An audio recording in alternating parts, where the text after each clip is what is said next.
Thanks Hi. again for joining us. And thanks again, Jack. We're looking forward to this last class. Bittersweet, but the practice keeps on going. Oh, yeah. Very good. Well, good morning, good people. It's nice to see your smiling faces. Yeah, so today is our wrap on the this particular course of the first time I've actually shared this, so I've been really feeling it. I feel really personally by the end of the class I feel like I've talked for 5 hours. It's like all this information flowing out of my mouth, and even though the last couple of times you may have heard me even thinking aloud to myself, oh, I'm rambling, but that's the that's the quality of giving instructions. It's a yang flow. It moves from inside out, and so when you do something like this for extended period of time, when you talk a lot, you feel like it's only me. You're the only one talking. So thanks Zoom for educating me on my yangness. Right. Today's class is I've been of course I've been doing these classes. I've been I think about it throughout the course of the week. I throw my I Ching and say and inquire as to what should I share, what things, and so it's been just such a beautiful evolution for me to discover or to uncover what the things I should share and the way I should go about it. So this week I have again I've made my little map that's a plan that I'll share here, and I'll try to also address a few of the prior. Let me just go ahead and go to this, so that we're all on the same page.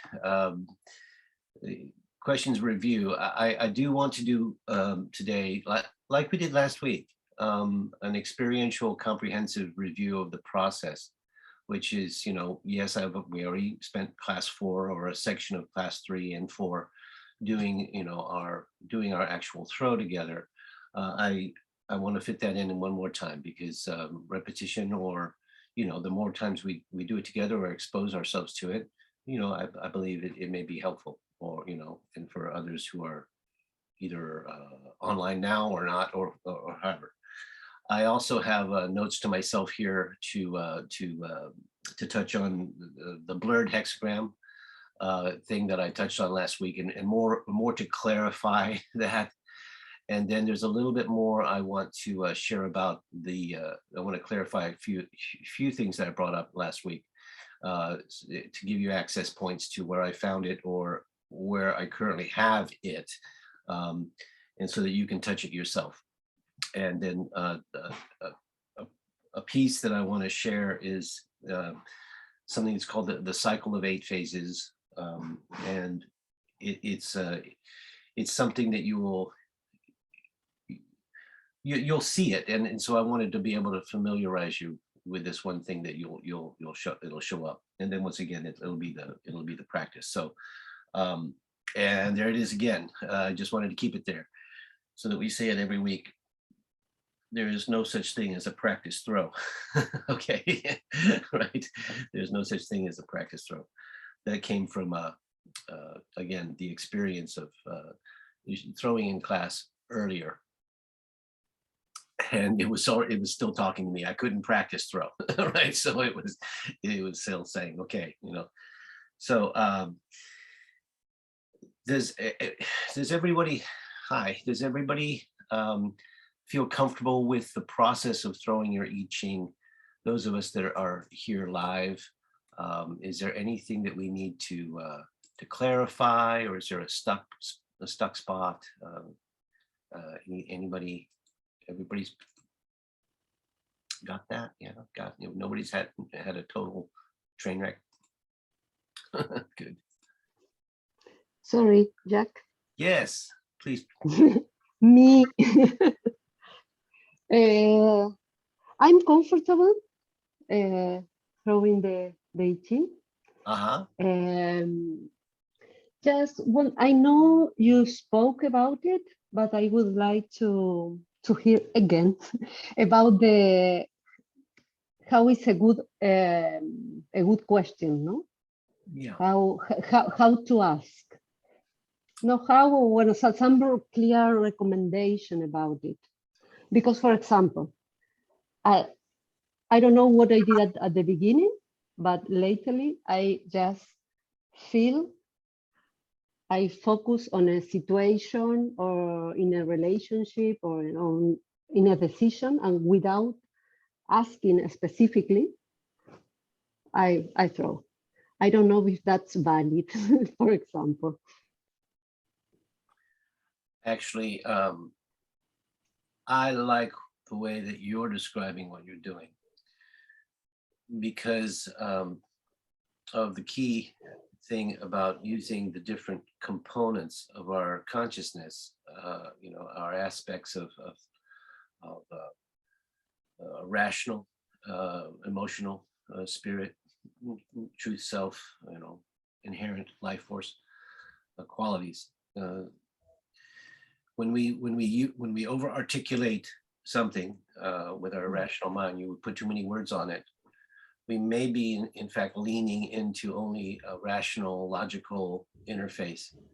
So I like to think of it as, that without, like you're doing at the moment, I want to reinforce that. I think that's great, because you're actually coming from heart, maybe more, or you just let the situation, the person, the environment, the topic, what, like you spoke, you draw it into your awareness, and then you're contemplating on the situation, this topic, and that's, to me, that's good enough. That's nice, because now it's in your heart, mind, eye, what you're actually asking, and without words, you've stepped out of the need for words. You're speaking from source inward to source outward, without too much rational interface.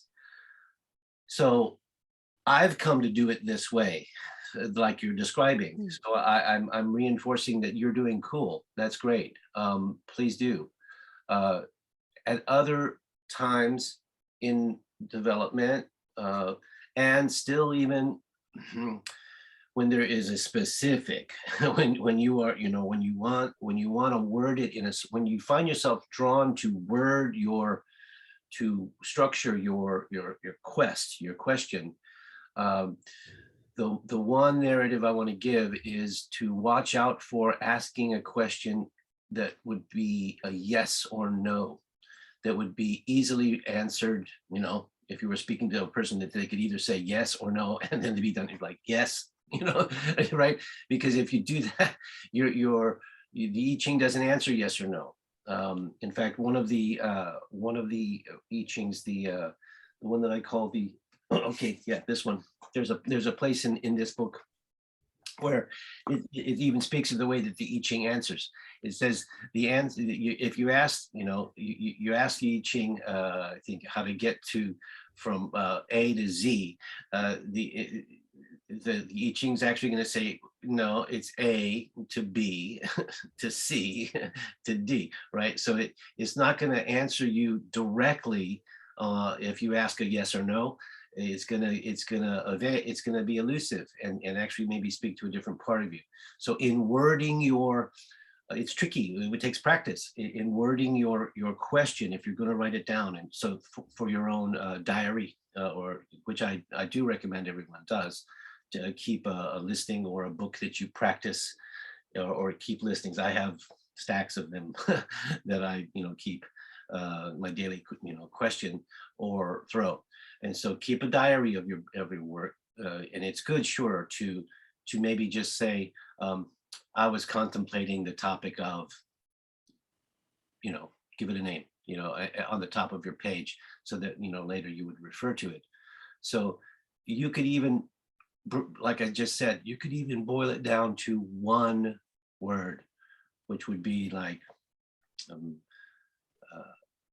healing, how do I bring healing, or how am I doing with he, or what would make me a better, see, I ask, for information on the situation and how I could best improve.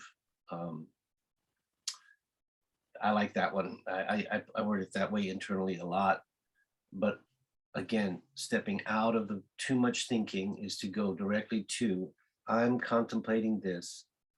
I want to address this topic. And there you hold your question, your quest as a topic, maybe even one word. For the functional purpose of being able to be in that meditative type state that we've been practicing. So when you've turned in your senses, you're inside and you're with yourself and the inner landscape or brightness that's there, whatever you're in, that it's a simple one word to enter your question without like having to go and read your whole thought process again. So I like the way you're doing it. I want to reinforce that, or even actually spread that around to others, everyone. So give it a try that way. I think that's good. Did that answer your question? Yes, perfectly. Thank you, Jack. I like that, Carmen. Yeah, thanks. Yes, please. Who's I have been doing that since the beginning of the class. Yes. And I'm really amazed how accurate it is. Yes. I just do a throw without meditating, doing nothing.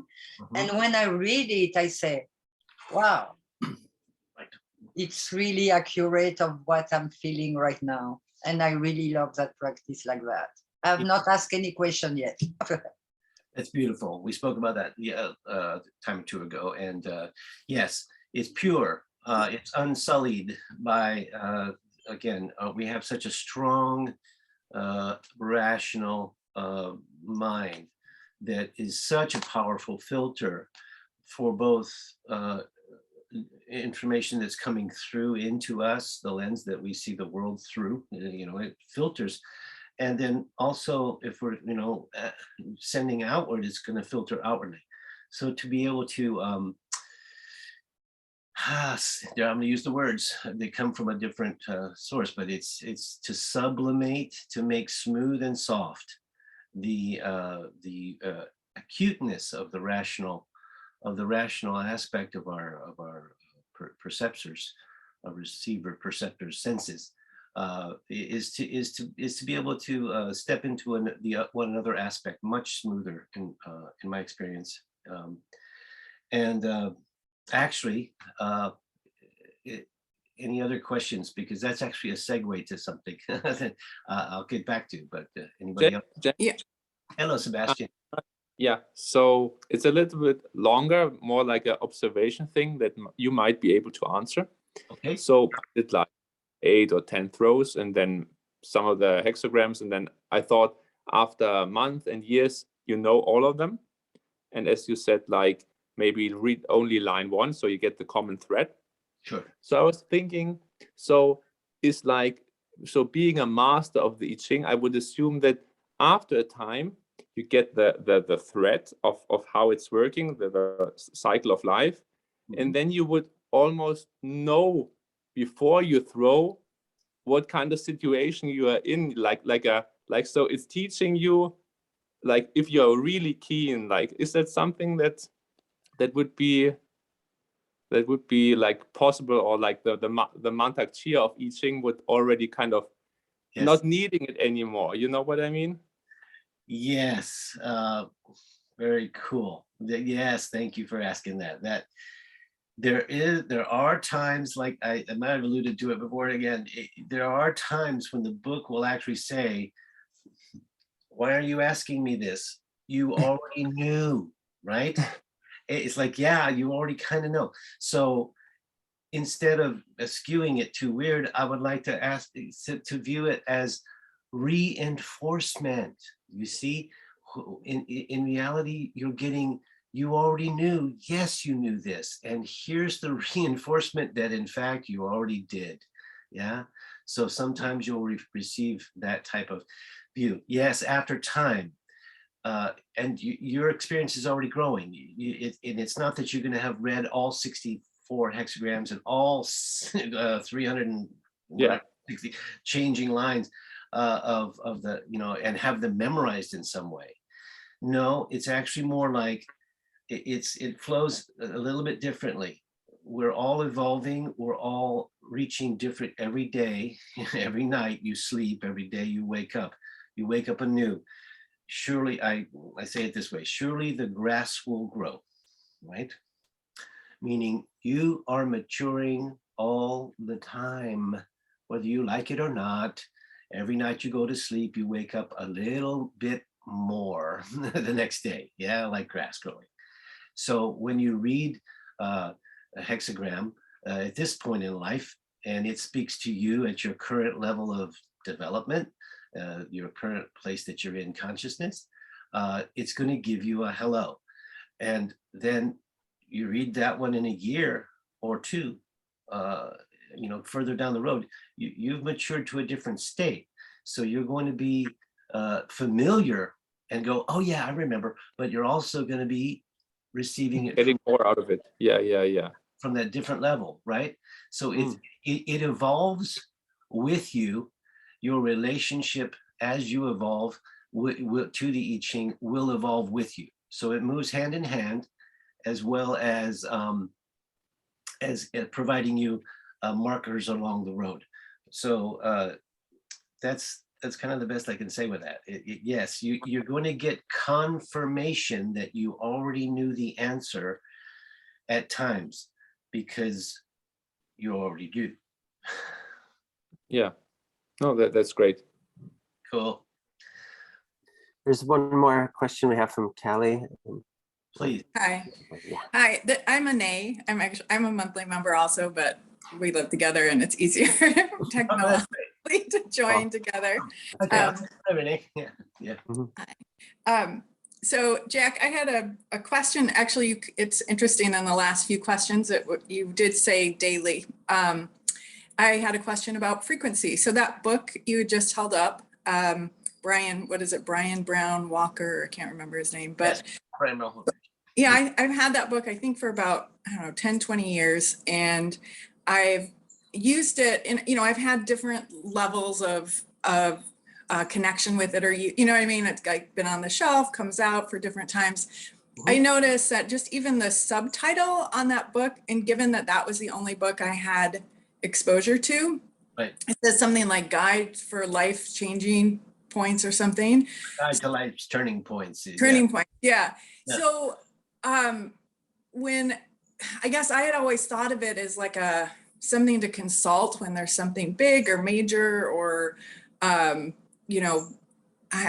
yet you mentioned like you do a daily throw, and that's not too often in terms of, I just wanted to touch base on that, if you had anything to say about that. Very good. Yes, I do a daily throw. I have a plethora of books. I weed them down to my few that I like to interface with the most. I also, on some days, I'm drawn to go to different ones. So today that one would speak, yeah, and I would go, oh, I got a hit to listen to the advice that's spoken in this languaging to me, yeah. So that's why I wanted everyone to have more than one. But as far as frequency, which is part of your question, we only go to the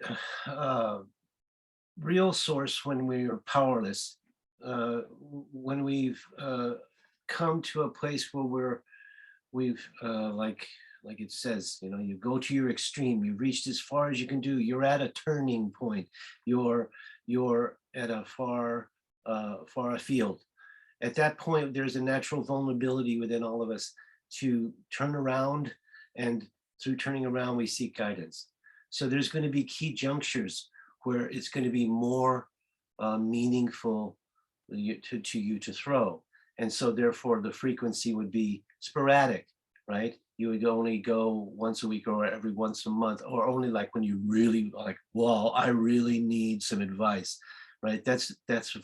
And the book's there for you. Okay, it's there for those times when we really need it. But but yes, and so in the study of the I Ching, to allow it to allow yourself to marinate in the teachings, marinate and absorb the language and the concept, the different conceptual the conceptual variety that you can get, is good to throw both when you're in the most needing state, as well as when everything is smooth and things are good. Yeah, I feel things are good and prosperous, everything's great. And then you throw, and you might find that it's the information sometimes would be, so there you are, how do you maintain this? And you learn is like, oh, it's difficult, yes, to walk a tightrope and maintain balance. So how do I do this? You know, and so you'll be getting advice on maintenance of the smooth course of life and the avoidance of things that would throw you into a pitfall. But when we're in the pitfall, we need out. So you're gonna ask for us, you know, in a stronger way or more deeply from your heart at that time. My practice and what I enjoy to share with you all is there is no too much, but there is no, you know, do it every day. It's always nice to be able to have a consult and a guide, even through rough waters or the smoothest of times. You're going to glean something. It's gonna speak to the part of you that you need to know. The idea of having too narrow a view is that if we're like only focused on what I need to know today, the book then can also give you information from a wider perspective. You might be like going, yeah, you're walking around looking at the ground, but you're forgetting to look at the clouds and the mountains and the larger view. It can actually give you a perspective of being a flying bird above you and see far when you're encased in daily drudgery, you know, mundanity. So it can offer you the perspective that you most need at the moment. If everything's going great, it can also offer you perspective of, you know, watch out for what's not so great. It could be invisible to you at the moment. So don't worry. You know, it's always going to advise that and maybe bring you the thing that you need to know the most at the time, even though it doesn't. It's like, I'm doing so great. Why is it telling me about this negative stuff? It's because at this point in time, you may be actually more capable to absorb and to take that advice and put it to practical use when the time comes. So it's a teacher, it's a companion friend. And so I invite you, please stay receptive to whatever advice comes, because if you put it in your hopper and you chew on it a little bit and you ingest it and you get it into your integrated life, it's a friend. It's a good thing. It's good medicine. I like to use the word good medicine. It's good medicine. Yeah. Thank you. Thank you. That's helpful.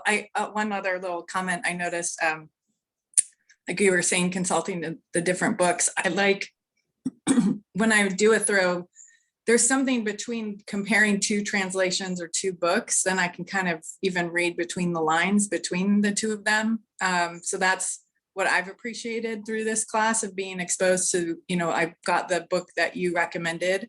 And the book that I have been using, I can see, you know, it is more tailored probably for a Western mind or something. And so it's a little bit easier for me to understand it, but then I like going between the two so I can kind of get in between the lines and get a little more info there. Yes, that's perfectly said. Reading between the lines, getting your take on it from speaking about the same topic to, say, 5 different people who come from 5 different parts of the world, or you know, 5 different perspectives, and then you take your own, and now you've got it, right? See, that's the part I want you to cultivate, is the your take. Yeah, right. I have to share something very personal, affectionate, and then I'll move on. But this book, yeah, gifted to me by my mother, and her and I had an affectionate title. It wasn't, life's changing points. We gave it a nickname, and I want to share it because it's personal and quite beautiful.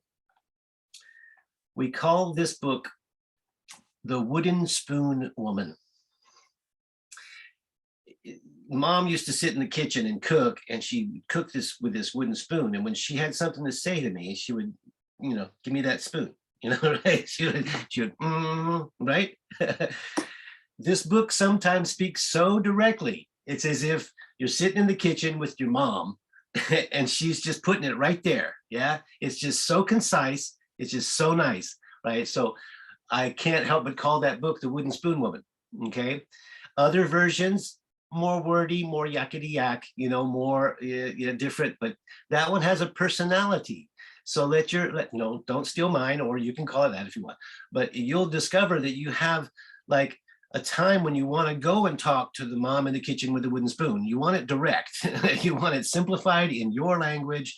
Please, I just want it, this one speaks in one phrase. It's also short, right? So it's going to be short and sweet. So great. Have that in your arsenal of books. And then there's going to be other times when you're going to want something more. And I know I've given everybody out the list of the ones to get, but I cannot more strongly influence my peers here, all you guys, all you lovely gals and men, folks. I love you. This one, this one is thick. Yes, it's a big one. It's got so much. The Book of Changes and the Unchanging Truth by Master Watching Me. It's the one that has come to me late in life via my friend Gilles. It was on his book one. It was on his table one day when I went over there years ago to get a session. This book has unfolded more mysterious and confirmed more mysterious Taoist teachings for me through the I Ching than any other. So it's just a fantastic resource. I couldn't more strongly suggest having this one on your bookshelf. Someday you will go to it in a different way, and I'm just reinforcing that one's a sweetheart to have when you want more. And there's more when you want the Wooden Spoon Woman. She's right there too, the more direct way. So. Okay. Back to okay. Oh, sorry. There's one more question, but when you're ready. I love it. Bring it on. Anybody else? Yeah. Noah. Yeah, thank you. Hi, everybody. Hi, Jack. I have a question regarding asking the same question over and over again. Okay.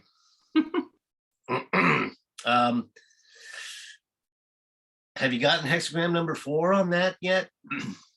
Asking the same question? Yeah. No. Okay. There, hexagram number 4 is a beautiful reference. It's the inexperienced one, or they call it the young fool. The young fool, actually, the more you ask the same question, the more the master is probably not going to give you the right answer, or he's going to end up saying, I answered that on your first time you asked it. Why are you asking it again? The fool is in reference to being a student, like having you remember when you have a kid, or you are the kid that's always, you go through the terrible 2s or 3s and you're like, why? Everything's why, right? You got a kid, he's always asking why. It's the same question over and over again. After a while, the parent or the teacher becomes all right already, right? So the I Ching will give you that too. If you ask the same question, expecting an answer that works for you, right? The answer may lie outside of what you want it to fit in your paradigm. That's why you keep asking the same question. Sorry to be so direct, but Oh, no, that's perfect. Oh, that's yeah. that's That's what I thought. I just wanted to put it out there and hear what you have to say. okay, good. Yeah. Yeah. Like you're trying to make it fit, but it's not fitting. So you keep asking. Instead, go, okay, I came from here. Okay, the answer is actually not, it's different. So let that happen too. And again, watch out for hexagram number 4. It'll nudge you and let you know that you're being a repetitive student. Thank you. That's perfect. Thank you. Oh, and I have one more question, which is a curious question. Have you ever had a throw when your throw was all the lines changed, one thing, and it was actually going from 1 to 2 or 2 to 1? Yes, yes, I have. More than once, actually. It's pretty mystic when it happens. Did that happen for you? No, not yet. But Okay. I was just curious. I just wanted to ask that question. Yeah, when you get hexagram 1 and all the dragon lines change, mark, it's like take a big star on the calendar and put it in circle that day, because whatever's going on, you either are getting a big bong for awakening, or you're actually doing something extremely right. They refer to the 6 steps of the lines as in short, in English, climbing the ladder to heaven. It's as if, you know, the dragons line up for you and you are in the process of true evolution or ascension of some kind, or your creative power has finally grown to some place that you are extremely effective and doing the right thing. On the converse, the other side, all changing lines in earth, those are beautiful. The manifester, the things coming to actual, the lines are in reference to the personal power of your inner truth, as the mare, as the receptive energy that you're doing naturally, you're following appropriately. And all 6 of those lines changing, if you were to read number 2 and then all the 6 lines just for giggles, you'd see what I'm talking about. If you threw that in one day, you'd be like, this is some kind of a pat on the back that I just need to keep doing what I'm doing. I'm in receptive mode. I'm being a good human. My earthy qualities are flourishing. So it's heavy to throw those when you get all changing lines. It doesn't happen very often in life. That's why I just want to say, when it does, put a star on the day. It's a lot of that. It's a lot of stuff there. Okay. Thanks for that. That's a cool question. Anyone else? Nice to see you, come on. Okay, so I want to take a moment to clarify something that came through the grapevine, the feedback through David too, and others. My reference last week to here, let me share my screen. When I used the word blurred, when I was talking about finding the different aspects, how the similarity between the trigram mountain, and then I blurred my vision to come up with the vision of the Quan, you know, the hexagram 20. I have to go to the very source of that and how it came to be. I got tired of it at a certain point. For a period of time, I was tired of looking at the you know, every day or every so often, and of having to go to this grid.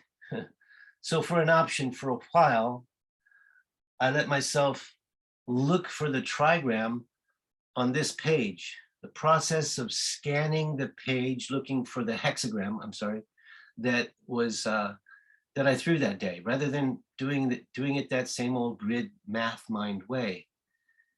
And then the process of doing that, I found it was easier if I blurred my eyes and simply looked for the shape of the hexagram. As you see, you can scan and see the shape of the hexagram from afar. Okay, so the reason I wanted to bring this up is that, you see, we want to be so logical. We want to be so acute with our vision, with our rational mind, that we only look for it to add up. And David did a really beautiful job of saying, oh yeah, he simply doubled the lines, right? So that if I had been coming from that place of, oh, I'm gonna contrive this and I'm gonna double the lines and see what that does. That would have been my rational mind coming up with the idea or executing the idea. Yes, it's well explained that way, so nothing's wrong with that. And thank you, David, right? For, you know, that was well done. But it's not how I discovered it. That's not how it came to me. I actually had to diffuse the accuracy of my logic and scan with my soft eye to find the shape. And as I was looking for the shape of the one I threw, I went, whoa, click, it happened in my mind. It occurred to me that that looked like the mountain, the trigram. That's when it occurred to me. And that's why that's why I kind of fast forward and just shared the word when I blurred my vision. I'm sharing that because I wanted to share that, that we, like we were talking about before, we could only be seeing so acutely what we want to see, but we want to be able to practice the art of stepping out of only one aspect of our perception. And that's how I found, I'm sharing it in this way. I'm not trying to boast. I'm saying, look, oops, this is how I found this. By softening my mind and even the lens of the mind and entering a different, it allowed me to enter a different perception. So that's key. And it's part of the I Ching is going to be the practice of stepping out of what we want to fit. And through that, we actually open ourselves to discovery. So that's how that came to be, and why. And then of course I grabbed a hold of it and I looked around and I spread it all around the whole Bagua, looking for the message that I'd perceived from a softer space. Okay, so that was how it came to me. And then, you know, we've mentioned reading the second book in the Wilhelm area, which is dense and truly fat and really a great way to deepen your relationship through the language that Wilhelm uses. But lo and behold, you can find that it's already visioned there. Okay, it's on page, whatever page, 486. But there's a reference to the very thing right there. It's in Quan in the second book, and you can see they've already given a reference showing you the Quan does exist as the mountain, and that then leads us to spread it around. So I wanted to clarify my perhaps confused, you know, or I fast forwarded through the word blurred vision. You know, blurred, and maybe a lot, buck to everybody, you know, like a horse. Everybody got thrown off by that.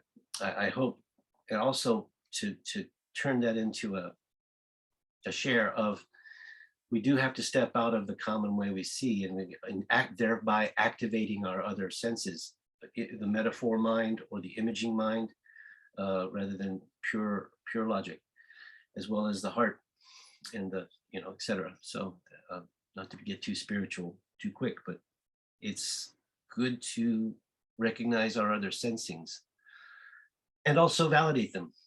Yeah. Another thing that I alluded to in last week's class is something I wanted to share. It's the I put a marker so I wouldn't have to chase it around too far. In one of these books.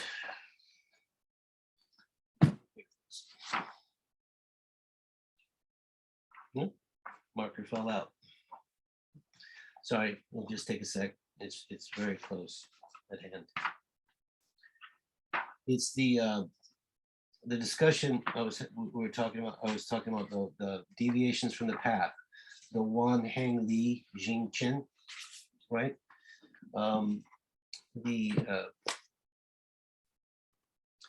The things that are exposed, the beautiful topic that's exposed in the first hexagram, as well as referred to in hexagram number 2, the prosperous, smooth, upright, sublime, prosperous, smooth, upright, the movement, the cyclical movement of the universe that's depicted there.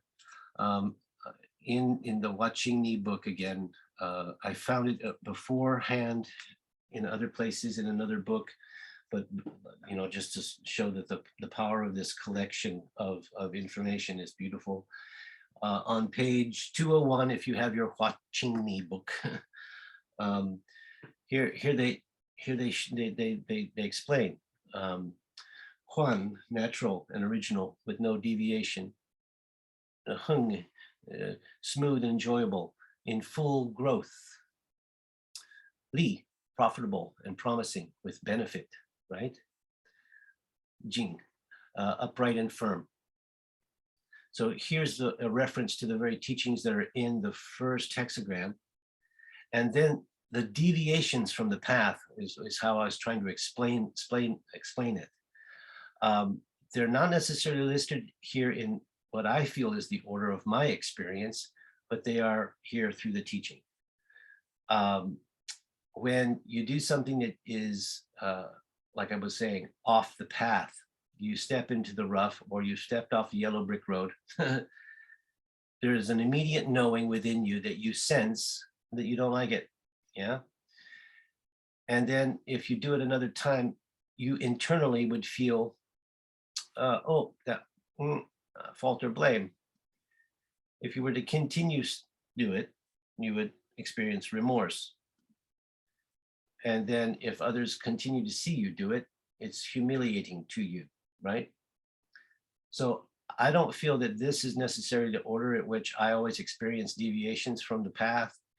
Sometimes you do something and you instantly feel remorse over it. Like, no, oh man, and the word I want to say is, I'm sorry. I'm sorry. Whoa, I feel sorry about that, right? So there's a lot of things that sometimes we just go boom, right to that stage.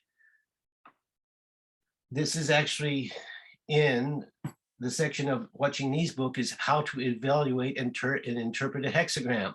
So he's giving you a view of stepping off the path, and so if you use that as a barometer, as a compass for what the language is coming to you, how the language is coming to you from the I Ching, you can, it's helpful. So I like to view that as a compass. So we all have an internal compass that says deviation. So the information that's coming from the I Ching can be speaking to you of how far off or on the path you are. And so I wanted to review that and clarify it a little bit. It's easy to talk a lot, but I had a choice, and I've been consulting my friend about how to wrap up the share, yeah. And my friend said, go ahead. So, yes, in the first class, I spoke of this thing, which is that when something moves to its extreme, it's going to become its opposite, right?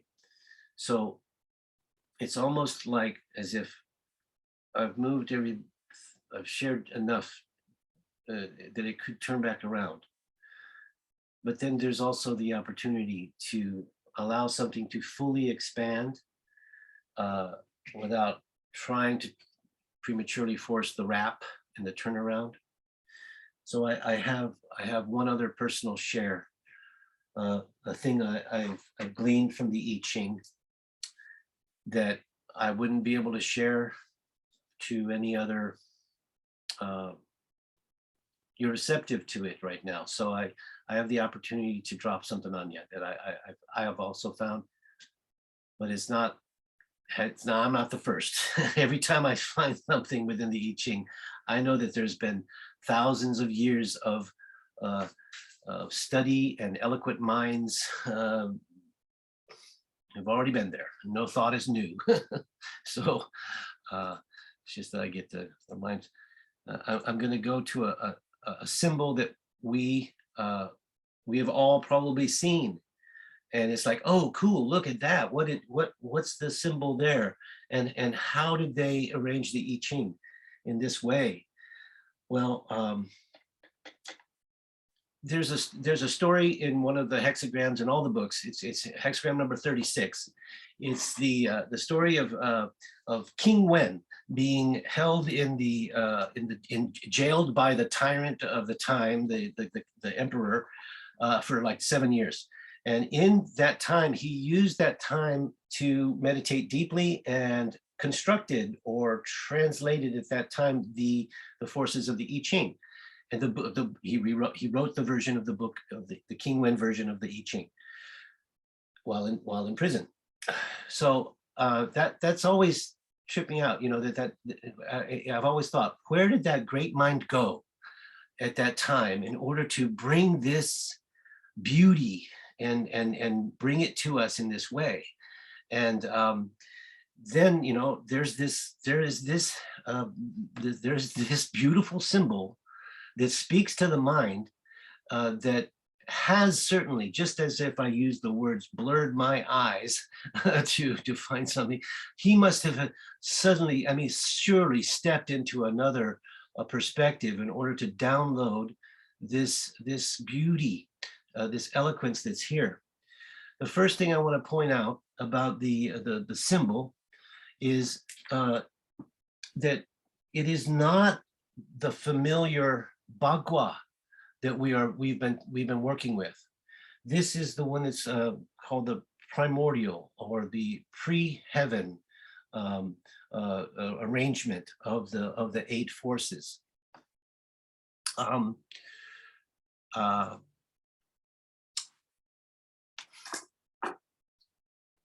We know the laws of physics.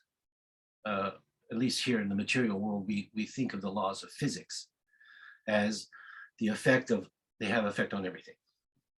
So what if our bagua that we've been studying, you know, where there's fire above, water below, wood, metal, earth, you know, wan, hang, you know, okay, the directions that we've come to know on our bagua are the ones that apply to this manifested physical realm. Of course, they would be likened to the laws of physics, or a compass giving you the directions of how things work and intercede with each other. But what about it? What about when we step out? Do the same laws of physics apply in the unmanifest realm? Maybe not. Maybe they're the same but different. Maybe this is a map how to get around in the other place. Maybe if we familiarize ourselves in this dimension with the force of fire, the force of heaven, the force of earth, when we step into the primordial chi of the universe, only by being familiar with what happened here would be able to figure out what's there, and they would be rearranged. So it would be that heaven and earth are the axis rather than fire and water. Okay, just I wanted to drop that out at you. This might be a map that we need to know for another place. Yeah, okay. So here's a beautiful thing that is written right in front, but it, you know, I sat and contemplated King Wen, and I contemplated this beautiful listing. It In fact, at one point, I even approached it like a, zodiac chart, and I tried to draw, hexagram 1 leads to hexagram 2, and then I connected all the lines, between in the order. Don't do it. It makes just this huge mess. It doesn't work that way. It's not that linear. Okay. So I want to point out that there's a spot that we've got a back to back here. This is hexagram 1 and hexagram 2 actually forming an axis between these two planes. The progressive order of the way that the arrangement is that the lower trigram is the force here. This is the force of thunder, okay? And then there is a progression that's moving in this direction around that goes, first I'm gonna doodle it to the side. It goes earth, mountain, water. Doing it, so it moves up, okay? Earth, mountain, water. Yeah, right? You see that? Wind. Yeah. You see? Is everybody staying with me? Earth, mountain, water, wind, thunder, fire, lake, and then heaven. Okay, sorry, it doesn't quite all fit, but there. The progression that's common from this axis to this axis is that the below hexagram is then placed underneath this sequence that repeats. This sequence repeats here, here, here, and here. So that's the sequence of what I'm going to just call this here. Okay, that's the sequence. That's the yang sequence that moves from earth toward heaven, rising, okay? The descending side over here, the forces are placed below the reversed sequence. This guy was downloading something very beautiful here. Yeah. So the reversed sequence, I'm gonna doodle it. I'm just gonna say it's reversed. Okay. So you see that the force of wind now first along the descending area here, it moves in this direction in the opposite way. In other words, heaven, lake, fire, thunder, wind, water, mountain, earth. So there is a message in that order that doesn't show up here, because this isn't the same order. This is more like logically. This is more like logical, rational. Yeah, showing sons and daughters. I used it earlier. This has a different vibe to it, a different message. If I was to give me a second, okay.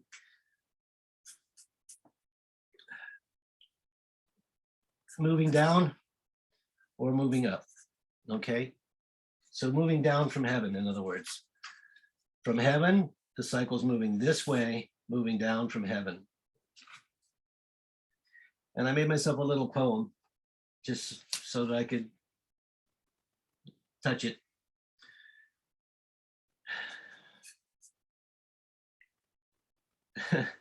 Heaven's sensitive fire alivens and spreads.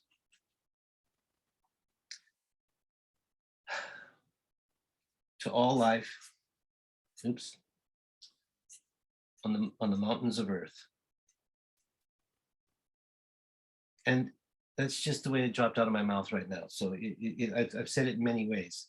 There's the heavens metal, the heavens sensitive light, And then this is thunder, it's awakening. Yeah. And it's spreading, that's wind blowing it everywhere. And this is water. Sorry, I misdrew that. That's the water symbol.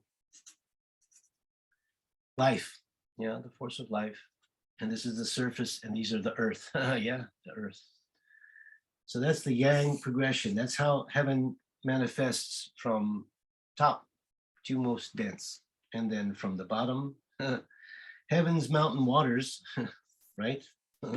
Heaven's mountains waters spread and awaken light and life, communicating sensitively with heaven. Yeah, so there is a mystic little share that this King Wen dropped in here that touched me, and I wanted you to begin to view your interplay of the hexagrams in a different way because of this. Again, I'll get a clean copy of this because of this primordial arrangement. The primordial arrangement of heaven and earth.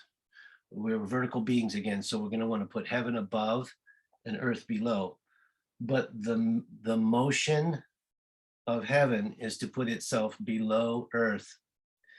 And then the motion of earth is to put itself, above heaven, yeah?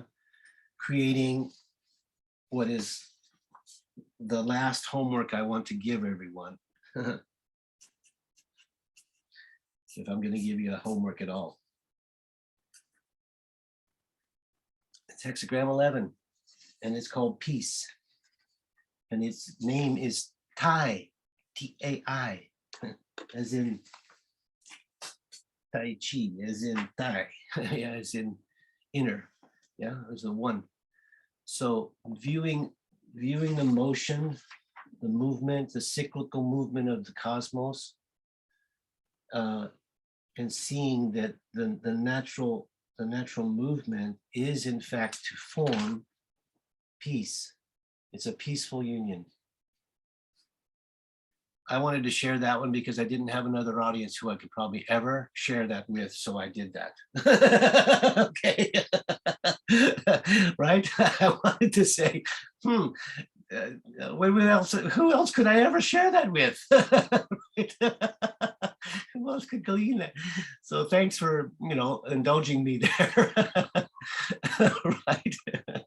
There's some, it's not small, it's beautiful stuff. I want you to look at it in your own way in there. I put some words in your mind, but I want you to look at these symbols with your softened mind. So that you have not such an acutely focused lens to life, that the book can speak to you symbolically. And there was my example of, again, you sit and you think about a man who's a great meditator, a great leader of men, using his time so well to interface with outer space and download these things. And all of it came in a symbolic way, it seems. It's very accurate, but it's the highly attuned, what I'm using the word is the symbolic mind. But I believe that there's something valuable that's being passed on to us here, is that we have so much more outside of our thinker, that we have to seek and validate. And I think ways are being given, that are being snuck in,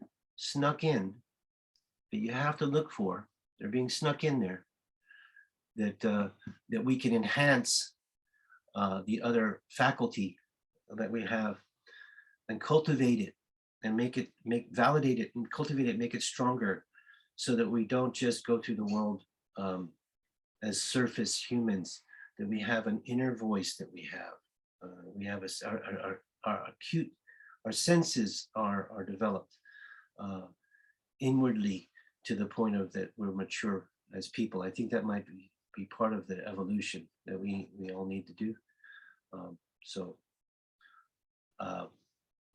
nice to share. Nice, and it's also an invitation because, what my soft mind sees, yours won't. Yours is yours, but I want you to develop yours, or invite you to. That's the way I place it. So, hexagram number 11. Just a great go-to. And when you throw it, the day you feel you throw it, you go, oh, I'm at peace, or there is peace available here. There is something, there's a harmony. What does that mean? So I have a particular relationship to that one. I also have a particular relationship to hexagram number 15, which is why I keep writing that little note that says there is no practice throw. Because the first day that I practiced throwing with my sweetheart, we did a little Zoom trial where she said, now I want you to practice throwing. And I practiced through, and I threw modesty, number 15. And it was the I Ching telling me, this is how to do it this way. And it changed to enthusiasm, which is number 16, which means do it with modesty, but do it with joy. Yeah, do it with your heart. And so I instantly knew how to go about this. It's good. Also, enthusiasm as a musician, if there's any musicians in my audience here or later watchers, there is something really mysteriously written in this book about music. And it's on hexagram number 16, which is enthusiasm. It's been my favorite since, of course, early childhood because of being a musician myself. And it speaks of the mystical exchange between the music and the spiritual realm. Music as an interface to, and a direct way to communicate to spirit. And so I've always dug that one. So those have been two of my favorites. And of course, I know Gilles' favorite, which I won't divulge, but it's obvious. It's good.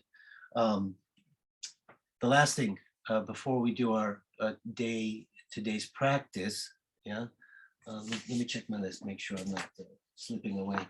Anything else I needed to cover? Any questions? Does anyone have any questions? Yeah, chime in. Jack, Yeah. Pamela was noticing. Oh, Okay, go ahead. quick. Go ahead. Pam, speaking of space, Pamela was noticing the axis of the Bagua and also the primordial one you just showed is about the same tilt as the Earth's axis. Yes. Wondering if there's any mention of that in. Yeah. No. I'm glad you caught that. Yes, it is actually there. It's beautifully done here. Here, I'm going to go back to the thing. And we've all looked at this symbol all of our lives so much, I'm sure. Every time you get a chance, you go, well, what's the mystic thing here? Why do my eyes draw to this thing and stay on it so long? What am I looking at? Okay, remember, when yang accumulates, yin is born. Yeah, when something reaches its extreme, the opposite is born. The opposite, then born small here, begins to grow, and then when it reaches its maximum point, its opposite is born, birthed right there. And look at the point of the artwork, the actual symbol. It creates the axis right across the Earth, the similarity of the Earth axis that we know from our studies. Yeah, the Earth axis from the second I Ching, Bagua, the common Bagua is how I want to call it. Yes, there is an axis. There is a turning point. There is a point of return, and there it is. And it's even depicted in the layout, where this begins. You see right here, heaven and heaven are next to each other. There's the seam. They create the seam on both ends of this thing, where heaven is now moving toward lake, toward mountain, toward the this way, and then over here they flip. So there is that axis, and yes, it's because we're so again rational that we want the axis to be like this, right, in our minds, where we want everything to be vertical, but no. The world is round. The universe is a circle. Even in this symbol and even in this symbol, it's getting us to step out of living in a straight line. So thanks for noticing that. That's cool. There was another question. Yeah, Jack, it was just me. So I always wondered, for me, the primordial Bhagwa makes much more sense because it's like heaven and earth. I always thought like, why is heaven and earth on the side with our one? And like, that's like, because then I thought it's like, okay, you wanna put everything into these 8 directions, and life is more complicated, so they had to make a compromise. And I was like, this version is much better, the primordial one. Yeah, compromise. That's great. I like it. Yeah, the beauty of the beautiful symmetrical and arrangement with heaven and earth of the primordial Bhagwa, this one, it is easy to pout. It's good, tastes good, yeah, because you go heaven, earth, right? And then you've got, well, if you look closely, you've got water and fire on the axis moving this way, right? And even if you continue to look closely, you've got heaven as a I'm sorry to give it here we go with a male female bit again, but you got heaven and there's 2 daughters next to him. Yeah, there's the lake and there's the wind, right? So the 2 daughters are next to heaven, and then there's 2 sons next to the mother. Yeah. So it is a very pleasing arrangement, yeah, that we get. But then we step into the, oops, and I don't have a real quick copy of our common Bhagwa, but the common Bhagwa.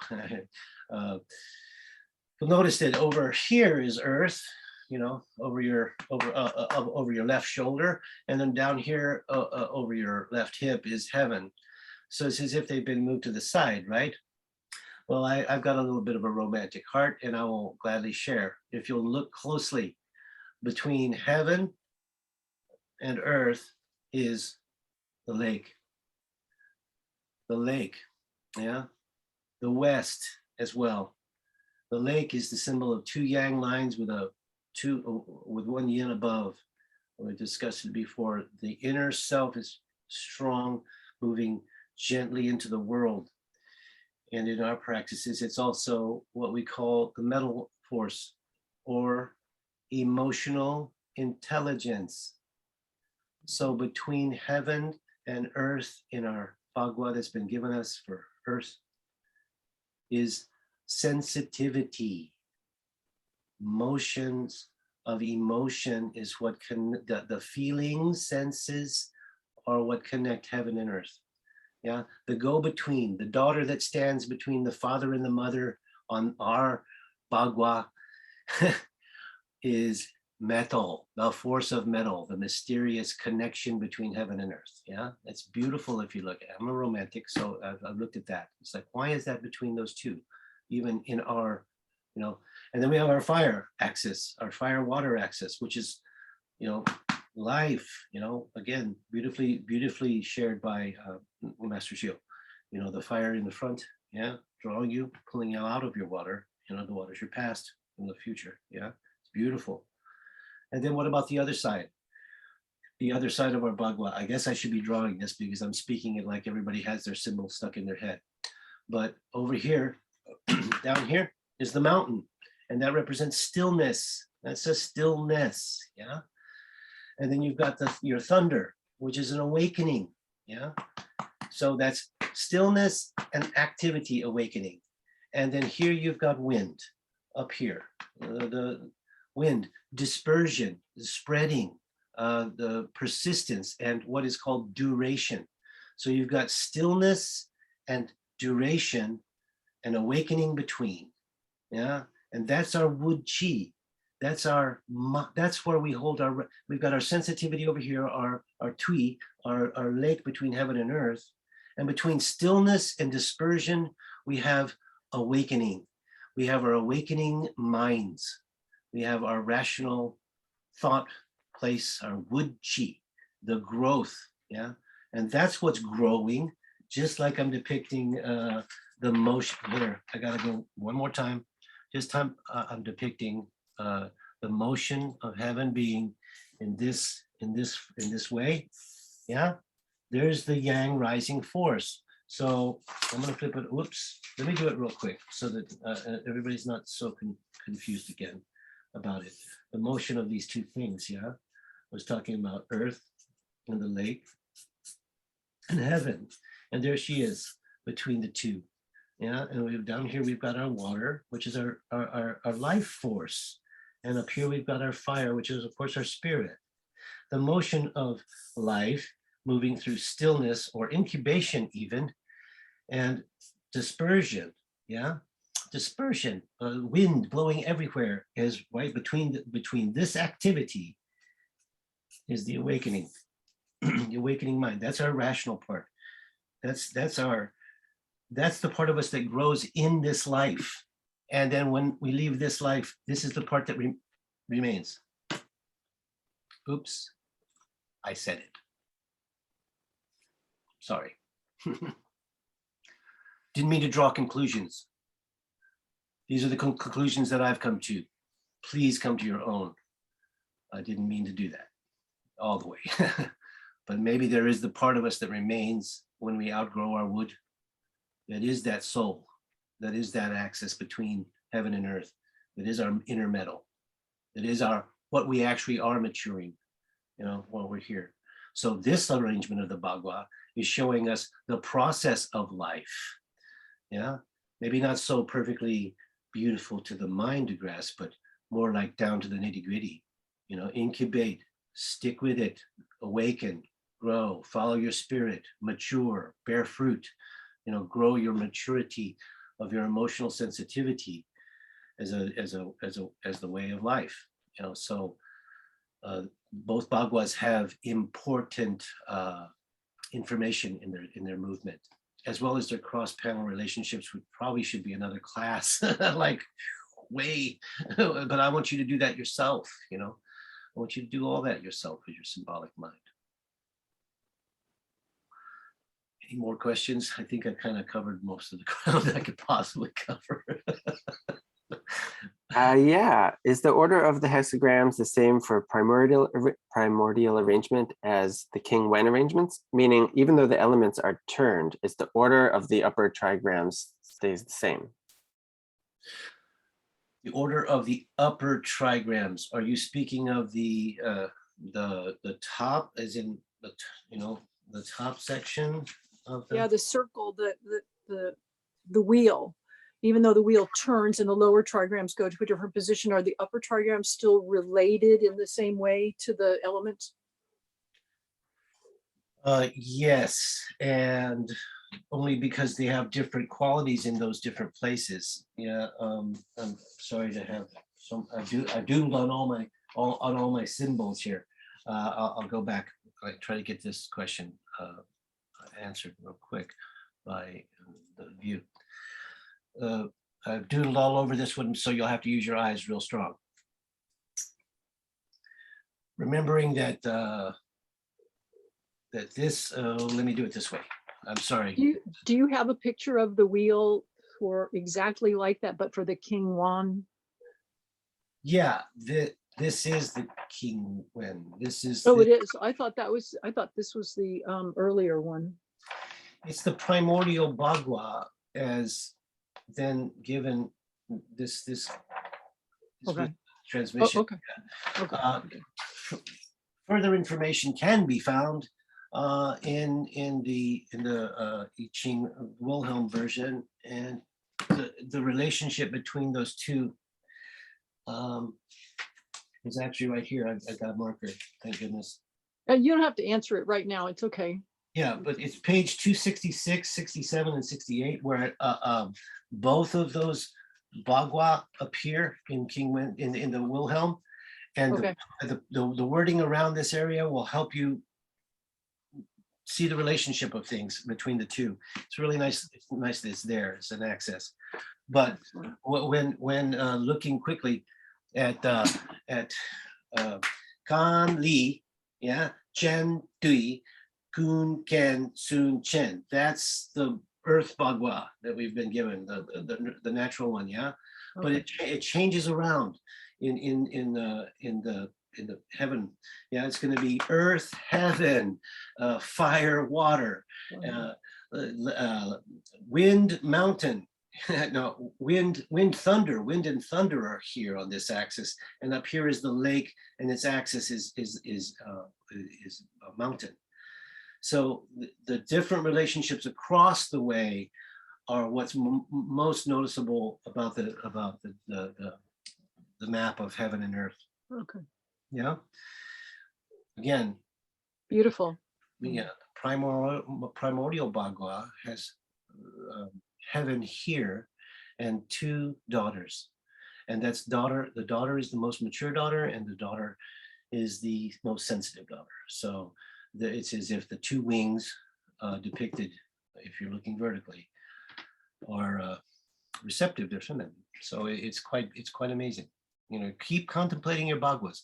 It's not, there's never a wrong turn by fading your mind from acuteness back to this, fading your mind back, you know, from acuteness and contemplating the symbol.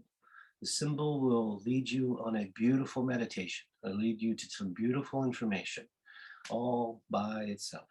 Yeah, but looking deeper always is great. That primordial Bagua is, which book was that from that you're referencing? Oh, that's that copy or that version. It's in a few other books, but again, I go back to watching Ni's book, The Book of Changes and the Unchanging Truth. I know it's going to be it's expensive, maybe $60 or something American. Put it on your bookshelf. Yeah, for 15. it's so it looks like this store-bought. Here's one with the cover on it. Yeah, watching the Book of Changes and the Unchanging Truth. There's books within the book here. The front third of this book is the most concentrated explanation of the Tao that I've ever found in my whole life. It's the most dense, and yet and getting your mind around the first third of this book will take you all the way through the rest of your life. You know, I've got no question about it. Me too. Yeah, I can continue to go to that and be like, wow. Yeah.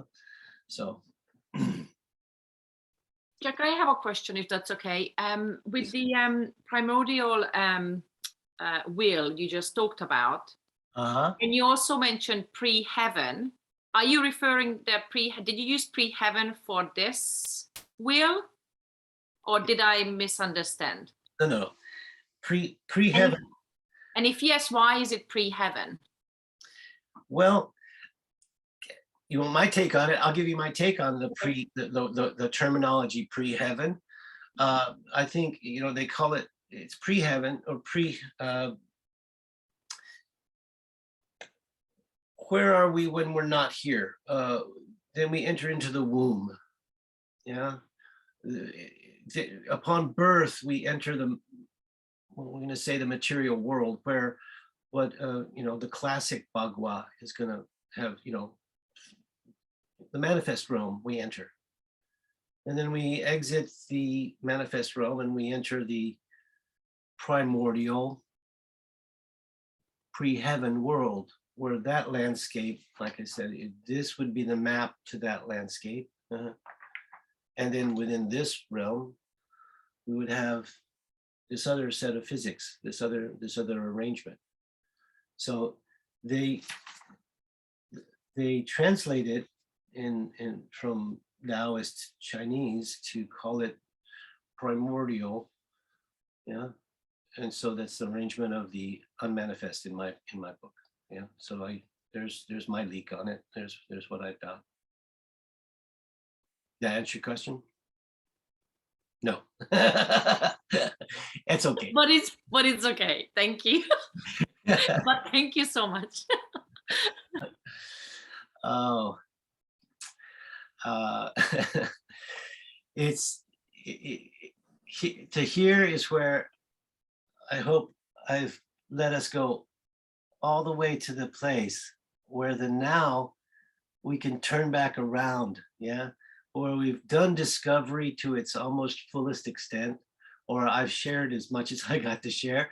And it's time for me to be able to say, there, it's reached its limit. And now it's going to naturally turn around. Yeah. So now it's your turn, right? Yeah. And now let it turn around inside of you, bring it back, the discovery to your own experience now. Practice your I Ching. I know it's getting close. I really didn't get to practice much with us today. The craft of turning your senses around to do your throws is invaluable. I hope I shared it well enough. It's a beautiful key that we've got a few minutes. We're gonna do it one good little time, okay? Just a bit, yeah. I have once again, I'm gonna do a little quote because it showed up when I was asking.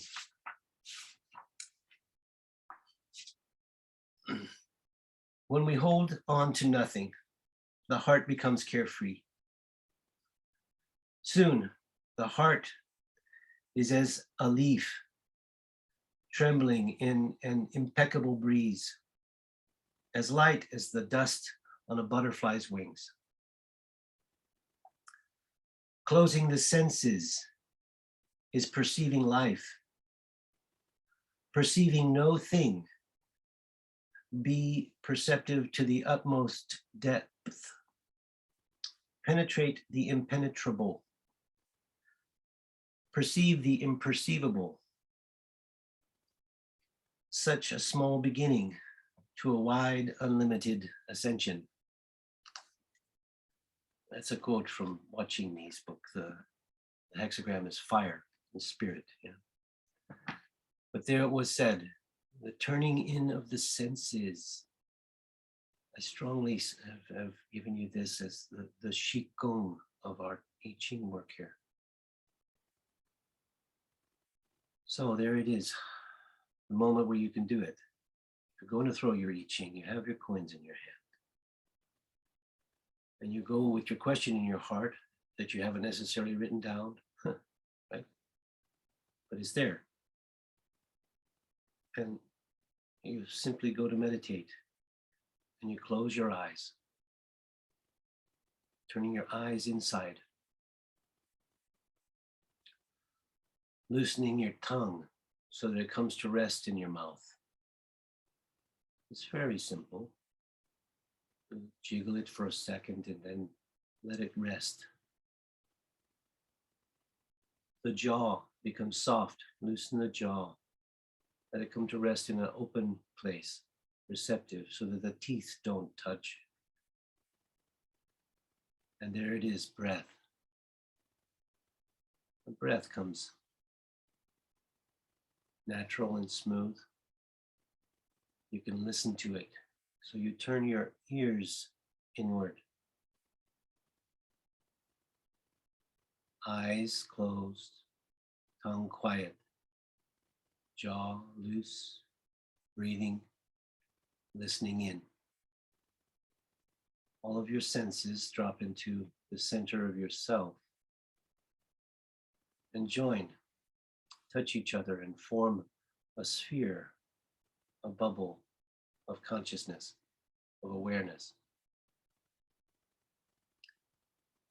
This bubble is swimming freely in your field of chi, your river, your inner flow.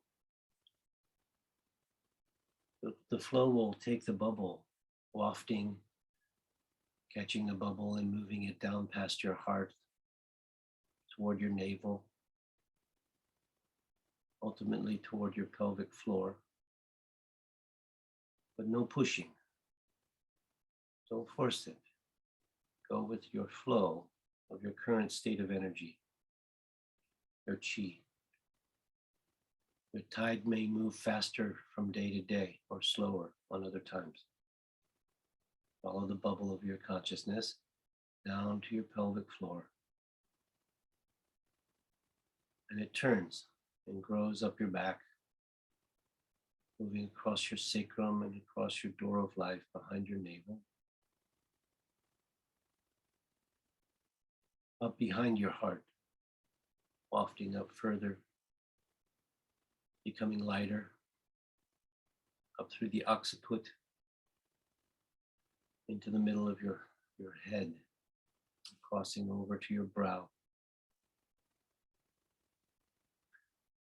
wafting downward through your tongue, through your mouth, as if swallowing it into your heart, your chi, your inner field of chi. While passing through your heart, recall your question and let the chi, let this awareness continue to fall again to your pelvic bowl, remembering your question as if to ask from this location within you. You drop your coins. Of course, you will have to stir your mind and look at your coins momentarily and write down a very quick footnote of the arrangement of heads and tails.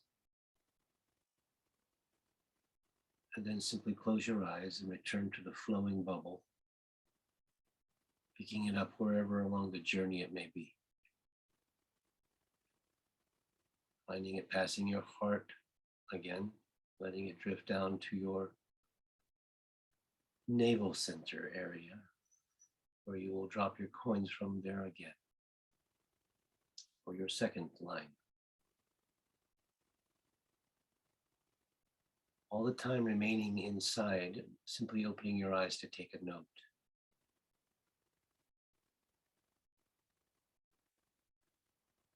Returning to the bubble by closing your eyes, finding it, picking it up where it's moved to as it continues to flow, even though you got busy on the surface. Picking it up as it moves across your mind's eye and drops down the front. This time, passing your heart into your solar plexus, where you drop your coins again, asking as if from that place within you. The bubble drops.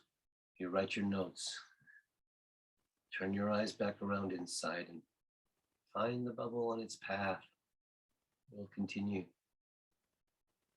And once again, you come down the front and reside in the heart. You throw again.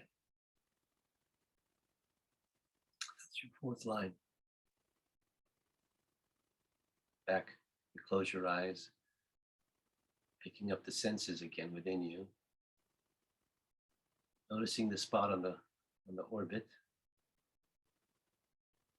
And then coming across the brow center, the next time you come to your throat, this area, and you throw the coins as if asking, speaking from there, listening from there as well.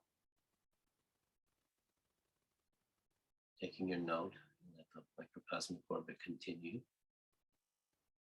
And then finally, as the orb of your awareness enters your brain, your pineal, crossing of the occiput and the brow, you can throw your coins for your sixth line from there.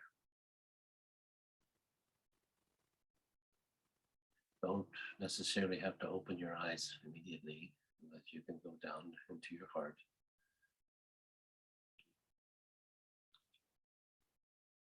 Then you check out your hexagram. You check out your notes. Now you do the math. Find your location. And when you open your book, you may find that the lines are speaking to the part of you that you were asking from, or not, but I invite you to do the meditation this way. And if each time you've thrown, you've continuously turned inward, then you're going to reinforce your ability to do so. And I'm happy to have shared that, or at least my personal interface with that. Thank you all. I know I'm over time here. We've run a couple of minutes long.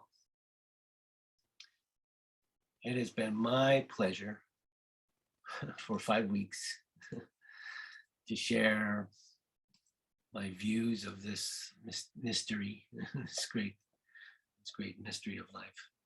And really, it's warmed my heart, and it's also given me cool lessons and perspectives. And so I'm thank you, every one of you, for participating and sharing what you've done. Yeah, and you can reach me. David may be able to pass on my email if you're stumped in the road. Try not to be too wordy with it, but I'll get back to you if I can. If I can help you in any way. If you have a spot where you need, please do reach for me. I'm here. Yeah, happy to do that. Any parting words or anything else we need to do? Is everybody okay? Yeah. Much love. Been great. Thank you so much, Jack. I look forward to next time. Yeah. I'm sure Jack will be back. Thank you, Jack. Yeah. Thank you. Thank you. And thank you all. Thank you, everybody. Thank you, Thank you, Jack. Jack. Beautiful. Thank you. Thank you, Jack. It's been a profound experience. All right. Thanks so much. Beautiful. Thanks, David. Yeah. Thanks. Thank you, David. David. Thank you very much. Sure thing. My honor. Yeah. Appreciate Take care, y'all. Hope to see you next Good note. time. Good note Bye-bye. taking, David. Really good note taking. Oh, thanks. it. Yeah. Couldn't have done it. Bye. Happy Halloween.